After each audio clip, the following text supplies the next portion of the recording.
ಜೆಪಿಸಿಯ ಸದಸ್ಯರಾಗಲಿ ಅಥವಾ ಪಕ್ಷದ ವರಿಷ್ಠರಾಗಲಿ ವಕ್ಫ್ ವಿರುದ್ಧ ಹೋರಾಟ ಕೈಬಿಡುವಂತೆ ನಮಗೆ ಹೇಳಿಲ್ಲ ಎಂದು ಮಾಜಿ ಸಚಿವ ಕುಮಾರ್ ಬಂಗಾರಪ್ಪ ಹೇಳಿದರು. ಬೆಳಗಾವಿಯ ಸಾಂಬ್ರಾ ವಿಮಾನ ನಿಲ್ದಾಣದಲ್ಲಿ ಸುದ್ದಿಗಾರರೊಂದಿಗೆ ಮಾತನಾಡಿದ ಅವರು, ಇನ್ಫ್ಯಾಕ್ಟ್ ತಾವು ಹೋರಾಟ ಮಾಡಿ ನೀಡಿದ ವರದಿ ವಕ್ಫ್ ಕಾಯ್ದೆಗೆ ತಿದ್ದುಪಡಿ ತರೋಕೆ ಬಹಳಷ್ಟು ನೆರವಾಗಿದೆ ಎಂದು ಜೆಪಿಸಿ ಚೇರ್ಮನ್ ಜಗದಂಬಿಕಾ ಪಾಲ್ ಹೇಳಿದ್ದಾರೆ. ತಮ್ಮ ಹೋರಾಟದ ಕೊನೆಗೊಳ್ಳುವವರೆಗೆ ಮತ್ತು ವಕ್ಫ್ ಕಾಯ್ದೆಯಲ್ಲಿ ತಿದ್ದುಪಡಿಗಳನ್ನು ತರುವವರೆಗೆ ವಕ್ಫ್ ತಟಸ್ಥವಾಗಿರಲು ಕೇಂದ್ರದಿಂದ ಸೂಚನೆ ಹೊರಡಿಸಬೇಕೆಂದು ಮನವಿ ಮಾಡಲಾಗಿದೆ ಎಂದು ಹೇಳಿದರು. ವಕ್ಫ್ ವಿಚಾರದಲ್ಲಿ ನಿಮ್ಮನ್ನ ದೆಹಲಿ ಕರೆಸಿ ಮುಂದಿನ ಹೋರಾಟವನ್ನು ಕೈ ಬಿಡಿಸಬೇಕನ್ನುವಂಥ ಒತ್ತಡ ಹೇರಬಹುದು ಅನ್ನುವಂಥ ಕೆಲವೊಂದಿಷ್ಟು ನಿರೀಕ್ಷೆಗಳಿವೆ. ಇಲ್ಲ, ಅದೆಲ್ಲ ಸುಳ್ಳದು. ಇನ್ಫ್ಯಾಕ್ಟ್ JPC ಕಮಿಟಿಯ ಚೇರ್ಮನ್ರವರು ಹಿ ಹ್ಯಾಸ್ ಆಸ್ಕ್ಡ್ ಅಸ್ ಎಲ್ಲ ರಿಪೋರ್ಟ್ಸ್ನು ಕೂಡ ಸಬ್ಮಿಟ್ ಮಾಡಬೇಕು. ಇನ್ನೂ ಕೆಲವು ಜಿಲ್ಲೆಗಳನ್ನು ನಾವೇನು ಪ್ರವಾಸ ಹೊರಟಿದ್ದೀವಿ ಅದರಿಂದ ಎಲ್ಲದನ್ನೂ ಕಲೆಕ್ಟ್ ಮಾಡಬೇಕು. ಆ್ಯಂಡ್ JPC ಕಮಿಟಿ ಚೇರ್ಮನ್ನು ಮತ್ತು ಎಂಟೈರ್ ಆಫೀಸ್ ನನ್ನ ಜೊತೆಗೆ ಅಥವಾ ನಮ್ಮ ಜೊತೆಗೆ ಕೂತು ಸುಮಾರು 1.5-2 ಗಂಟೆಗಳ ಕಾಲ ಚರ್ಚೆ ಮಾಡಿದ್ದಾರೆ. ಆ್ಯಂಡ್ ಕರ್ನಾಟಕ ವಕ್ಫ್ ಹೋರಾಟದ ವಿಚಾರವಾಗಿ Karnataka is N model. So that ಇವಾಗ ಕರ್ನಾಟಕ ಇದು ವಕ್ಫ್ ತಿದ್ದುಪಡಿ ಏನು ಬರ್ತಾ ಇದೆ ಅದಕ್ಕೆ ಇದನ್ನು ಇಟ್ಕೊಂಡೇ ನಾವು ಮುಂದುವರಿತಕ್ಕಂಥ ಕೆಲಸವನ್ನು ಮಾಡಬೇಕಾಗತ್ತೆ ಅಂತ ಹೇಳಿದರು. ನಾವು ವಿಶೇಷವಾಗಿ ನಾವು ಕೇಳ್ಕೊಂಡಿದ್ದೇನು ಅಂದರೆ, ಹೆಂಗಿದ್ರು ವಕ್ಫ್ ತಿದ್ದುಪಡಿ ಆಗ್ತಾಯಿದೆ. ಆಂಧ್ರ ಇವತ್ತು ವಕ್ಫ್ ಬೋರ್ಡ್ಗಳನ್ನು ಇವತ್ತು ಅದನ್ನು ತಡೆದು ನಿಲ್ಲಿಸಿದ್ದಾರೆ, ಯಾವುದೇ ಕೆಲಸಗಳನ್ನು ಮಾಡಬಾರ್ದು ಅಂತ ಹೇಳ್ಬಿಟ್ಟು. ಥ್ರೂಔಟ್ ಇಂಡಿಯಾ ಇದು, ಯಾಕಂದರೆ ಇದು ನೇಷನ್ ವೈಡ್ ಕಾನೂನು ಇರೋದ್ರಿಂದ ನಾವು ಅದನ್ನು ಎಲ್ಲ ಹತ್ರನೂ ಕೂಡ ವಕ್ಫ್ ಆಫೀಸ್ಗಳನ್ನು ಯಾವುದೇ ಥರವಾದ ಕೆಲಸಗಳನ್ನು ಮಾಡಬಾರ್ದು.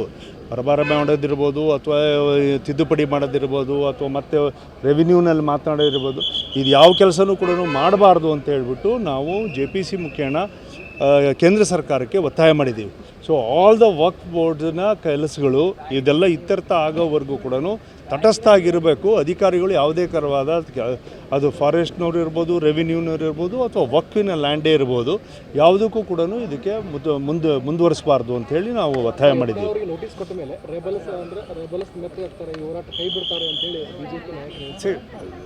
ಒಂದು ಯತ್ನಾಳ್ ಅವರಿಗೆ ನೋಟಿಸ್ ಕೊಡೋದಕ್ಕೂ ವಕ್ಫ್ ಹೋರಾಟ ಮಾಡೋದಕ್ಕೂ ಸಂಬಂಧ ಇಲ್ಲ.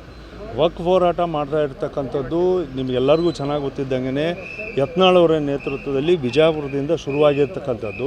ತದನಂತರ ನಾವೆಲ್ಲರೂ ಸೇರಿ ವಕ್ಫನ್ನು ಒಂದು ಸ್ವಲ್ಪ ಸೀರಿಯಸ್ ಆಗಿ ತಗೊಂಡು ಇದನ್ನು ಸಂಘಟನೆ ಮತ್ತು ಪಕ್ಷ ಎಲ್ಲ ದೃಷ್ಟಿಯಿಂದನೂ ಕೂಡ ಒಂದು ಒಳ್ಳೆಯ ಕೆಲಸ ಮಾಡಬೇಕು ಅನ್ನೋ ದೃಷ್ಟಿಯಿಂದ, ಮತ್ತು ನಾನೇ minorities backward classes chairman, legislative committee chairman ಇದ್ದಾಗ ಕೊಟ್ಟಿರ್ತಕ್ಕಂಥ ರಿಪೋರ್ಟ್ಸಲ್ಲಿ ನಾನೇ ಸುಮಾರು 2,500 ಕೇಸಸ್ಗೆ ನಾವೇ ನೋಟಿಸ್ ಇಶ್ಯೂ ಮಾಡಿದ್ದೀವಿ.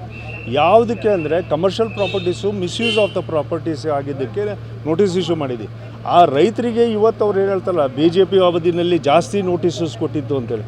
ನೋಟಿಸ್ ಕೊಟ್ಟಿರ್ತದ್ದು majority of the cases are in Bangalore and urban ಈಗ ರಾಯಚೂರು ಇರ್ಬೋದು, ಬೆಳಗಾಂ ಇರ್ಬೋದು, ಈ ಥರ ಕಮರ್ಷಿಯಲ್ ಪ್ರಾಪರ್ಟೀಸ್. ರೈತರಿಗೆ ನಮ್ಮ ಅಧ್ಯಕ್ಷತೆಯಲ್ಲಿ ಅಥವಾ ನಮ್ಮ ಕಮಿಟಿಯಿಂದ ಒಂದು ನೋಟಿಸಸ್ನು ಕೂಡ ನಾವು ಇಶ್ಯೂ ಮಾಡಿರಲಿಲ್ಲ. ಇವಾಗ ಕಾಂಗ್ರೆಸ್ ಹೇಳೋದೇನು ಅಂದರೆ BJP ಅವಧಿಯಲ್ಲಿ ಜಾಸ್ತಿ ನೋಟಿಸ್ ಕೊಟ್ಟಿದೆ. BJP ಅವಧಿಯಲ್ಲಿ ಕೊಟ್ಟಿರ್ತಕ್ಕಂಥ ನೋಟಿಸ್ಗೂ ಇದಕ್ಕೂ ಸಂಬಂಧನೇ ಇಲ್ಲ. ಅದನ್ನೇ ನಾವು ಅವ್ರಿಗೇನು ಹೇಳೋದು ಅಂದರೆ, ವಕ್ಫ್ ಲೀಸ್ಟು ಸುಮಾರು 1300 ಪುಟಗಳನ್ನು ನಾವು ಇವತ್ತು ಅಸೆಂಬ್ಲಿನಲ್ಲಿ ಲೇ ಮಾಡಿದ್ದೀವಿ. ಅದನ್ನು ಎಲ್ಲದನ್ನೂ ಕೂಡ JPC ತಗೊಂಡು ಈ ಪ್ರಾಪರ್ಟೀಸ್ಗಳನ್ನು ಪೂರ್ಣ ಪ್ರಮಾಣದಲ್ಲಿ ಅದನ್ನು ಫೋಟೋ ಆಡಿಟಿಂಗ್ ಆಗಬೇಕು, ಫೈನಾನ್ಷಿಯಲ್ ಆಡಿಟಿಂಗ್ ಆಗಬೇಕು, ಸೋಷಲ್ ಆಡಿಟಿಂಗ್ ಆಗಬೇಕು. ಆದರೆ ನಿಮಗೆ ಎಕ್ಸಾಕ್ಟ್ಲಿ ವಕ್ಫ್ ಬೋರ್ಡು ಇಷ್ಟು ವರ್ಷಗಳ ಕಾಲ 1952 ಹಿಡಿದು ಇವತ್ತಿನವರೆಗೂ ಏನು ನಡೆದಿದೆ ಅಂತೇಳಿ ಗೊತ್ತಾಗುತ್ತೆ. ಆ ಕಾರಣಕ್ಕೋಸ್ಕರ ಈಗ ವಿಜೇಂದ್ರ ಅವರು ನೀವು ಮಾಡಿದಂತಹ ಬೆಳೆಯಿಂದಲೇ ಮತ್ತೆ ಪ್ರತಿಭಟನೆ ಸ್ಟಾರ್ಟ್ ಮಾಡಿದ್ದಾರೆ, ಏನು ಸಂದೇಶ ಕೊಡ್ತಾ ಇರೋದು? ಅವರು ಯಾತಕ್ಕೋಸ್ಕರ ಹೋಗಿ ಸೇಮ್ ಅದೇ ರೈತರ ಹತ್ರ ಅದೇ ಜಾಗದಲ್ಲಿ ಹೋಗೋದ್ರಿಂದ ಎಷ್ಟು ಪ್ರಯೋಜನ ಆಗುತ್ತೆ ಅನ್ನೋದು ಗೊತ್ತಿಲ್ಲ. ಒಂದು ವೇಳೆ ಹಾಗೇನಾದರೂ ಹೋಗಬೇಕು ಅಂದಿದ್ದರೆ ನಾವು ಈ ಕಡೆಯಿಂದ ಶುರು ಮಾಡಿದ್ದೀವಿ, ಇವರು ಈ ಕಡೆ ಚಾಮರಾಜನಗರ, ಮೈಸೂರು ಈ ಕಡೆಯಿಂದ ಏನಾದ್ರು ಶುರು ಮಾಡಿದರೆ ಏನೋ ಒಂದು ಹೋರಾಟ ಅಂತೇಳಿ ಇದನ್ನು ಮಾಡೋದೇನು ಅಂದರೆ, ನಾವು ವಕ್ಫಿನ ರೈತರ ಎದುರುಗಡೆ ಹೋಗಿ ನಾವು ವಕ್ಫಿನ ವಿಚಾರವಾಗೇ ಹೋದ್ವಿ. ಅವರು ಇವಾಗ ರಾಜಕೀಯವಾಗಿ ಶಕ್ತಿ ಪ್ರದರ್ಶನ ಮಾಡೋದಕ್ಕೆ ಹೋಗೋದ ರೀತಿಯಲ್ಲಿ BJP ಅವರು ಎಲ್ಲರೂ ಸೇರ್ಕೊಂಡು ರಾಜಕಾರಣ ಮಾಡ್ತಾ ಇದ್ದಾರೆ ಅನ್ನುವಂಥ ಸಂದೇಶ ಹೋಗ್ತಾ ಇದೆಯಲ್ಲ. ಒಂದೊಂದು ಸರಿ ಆಗುತ್ತೆ ಈ ಥರ ಎಲ್ಲ ಪಾಲಿಟಿಕಲ್ ಲೈನಲ್ಲಿ ಯೋಚನೆ ಮಾಡಿದಾಗ ಆಗುತ್ತೆ. ಬಟ್ ನಾವು ವಕ್ಫ್ ಹೋರಾಟವನ್ನು ಮಾಡೋರಿಗೆ ನಮಗೆ ಇದು ಸಂಬಂಧ ಇಲ್ಲದೆ ಇರ್ತಕ್ಕಂಥ ವಿಚಾರ. ನಮಗೆ ಯಾರಿಗೂ ಮೋಸ್ಟ್ಲಿ ಆಗಿರ್ಬೋದು ಅಂತೇಳಿ ಅನಿಸುತ್ತೆ. ಬಟ್ ಅವರು ಜಿದ್ದಿಗೆ ನಮ್ಮ ಹತ್ರ ಬೀಳೋದಕ್ಕಿಂತ ಯಾವ ಸ್ಥಾನವನ್ನು ಕೊಟ್ಟಿದ್ದಾರೆ ಅದನ್ನು ಗಟ್ಟಿ ಮಾಡಿಕೊಂಡು ಇದನ್ನು ಮಾಡಬೇಕಂತ ಅವಶ್ಯಕತೆ ಅದು ಲೂಸ್ ಆಗುತ್ತೆ. ರಾಜ್ಯಾಧ್ಯಕ್ಷರ ಬದಲಾವಣೆ ಏನಾದರೂ ಸೂಚನೆ ಇಲ್ಲ, ಅದ್ರ ಬಗ್ಗೆ ಎಲ್ಲ ನಾವು ಇವಾಗ ಮಾತಾಡೋದಕ್ಕಾಗಲ್ಲ. ಬಟ್ ಒಂದೇನು ಅಂದರೆ JPC ನಮಗೆ ಕರ್ನಾಟಕದ ಮಾಡಲನ್ನು ನಾವೇನು ಹೇಳಿದ್ವಿ ಅದನ್ನು ತುಂಬ ಅಪ್ರಿಷಿಯೇಟ್ ಮಾಡ್ತು. ಅಂದರೆ ಈ ಥರ ಇಂದ ಎಕ್ಸೆಲ್ ಶೀಟ್ನಲ್ಲಿ ಮಾಡಬೇಕು, ಇದನ್ನೆಲ್ಲ ಕಂಪ್ಲೀಟಾಗಿ ಡೆವಲಪ್ ಮಾಡಬೇಕು, ಇದನ್ನು ಇಡೀ ದೇಶಕ್ಕೆ ನಾವು ಇದನ್ನು ಕರ್ನಾಟಕದ ವಕ್ಫ್ ಹೋರಾಟವನ್ನು ಇಟ್ಕೊಂಡು ನಾವು ರೋಡ್ ಮಾಡಲ್ ಇಟ್ಕೊಂಡು we will press it on the entire States of India ಅಂತೇಳಿ ಅವರು ದೇಶದ ಎಲ್ಲ ರಾಜ್ಯಗಳಿಗೂ ಕೂಡ ಇದನ್ನು ಮಾಹಿತಿನ ತರಿಸ್ಕೊಂಡು ಭೇಟಿ ಬಳಿಕ ಬಿಜೆಪಿಲಿರ್ತಕ್ಕಂಥ ಬಣ ಬಡಿದಾಟ ನಿಲ್ಲುತ್ತೆ ಅಂತ ಹೇಳಿ ಐ ಹೋಪ್ ಸೊ. ನಮಗೂ ಕೂಡ ಅದು ಆಸೆ ಇದೆ. ಆದಷ್ಟು ಬೇಗ BJP ಎಲ್ಲರೂ ಕೂಡ ಒಂದು ಪ್ಲ್ಯಾಟ್ಫಾರ್ಮಿಗೆ ಬಂದುಬಿಟ್ಟು BJP ನಮ್ಮ ಇನ್ನೂ ಒಂದು 1000 ದಿನ ಇದೆ ಅಷ್ಟೇ ಎಲೆಕ್ಷನ್ಸಿಗೆ, ಅಸೆಂಬ್ಲಿ ಎಲೆಕ್ಷನ್ಸಿಗೆ. 3 ವರ್ಷ ಅಂದರೆ ಏನು ಭಾಳ ನಿಮಗೇನಾದರೂ ಸೂಚನೆ ಕೊಡ್ತಾರೆ? ಇಲ್ಲ, ಹೈಕಮಾಂಡ್ ಹೆಂಗೆ ಸೂಚನೆ ಕೊಡ್ತದೆ. ನಾವು ವಕ್ಫ್ ಬೋರ್ಡಿಗೆ ಹೋದವರಿಗೆ ಅಪ್ರಿಸಿಯೇಷನ್ ಕೊಟ್ಟಿದೆ. ಯತ್ನಾಳ್ ಅವರಿಗೆ ಮಾಹಿತಿ ಕೊಟ್ಬಿಟ್ಟು ಕರೆಕ್ಟಾಗಿ ಅವರು ಸರಿಯಾದಂಥ ಹಾದಿಯ ಹೋರಾಟವನ್ನು ಮಾಡಿದ್ದೀರಿ, ವಿ ಆರ್ ವಿತ್ ಯು ಅಂತ ಇದೆ ಯತ್ನಾಳ್ ಅವ್ರಿಗೂ ಕೊಟ್ಟಿದೆ. ನೋಟಿಸಿಗೆ ಅವರಿಗೆ ಸಮರ್ಥರಿದ್ದಾರೆ, ಅವರು ಉತ್ತರ ಕೊಟ್ಟಿದ್ದಾರೆ. Thank you.